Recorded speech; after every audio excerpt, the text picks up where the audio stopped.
আসসালামু আলাইকুম প্রিয় বন্ধুরা, আশা করি সকলেই ভালো আছেন। আজকে আমি আপনাদের সম্মুখে এমন একটি বাক্য নিয়ে আসছি যা আমাদের আত্মশুদ্ধিতে সহায়তা করবে। আর তা হচ্ছে, যে নিজেকে দেখে কঠোরভাবে সেই পারে অন্যকে বিচার করতে বিচক্ষণভাবে। এই বাক্যটি শুধু নিছক নীতিকথা নয়, এটি হচ্ছে সভ্য সমাজের মূল ভিত্তি।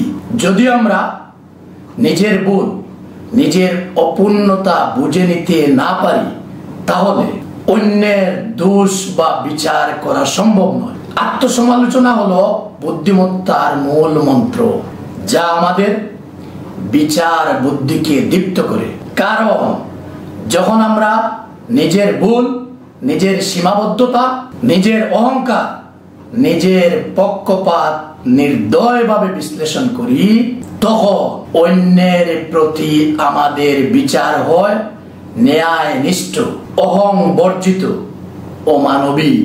তাই চলুন নিজের প্রতি কঠোর হই, অন্যের প্রতি হই সহানুভূতিশীল।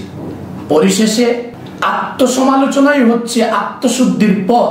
আত্মশুদ্ধি হলো সমাজ ও নেতৃত্বের ভিত্তি। সকলকে অসংখ্য ধন্যবাদ।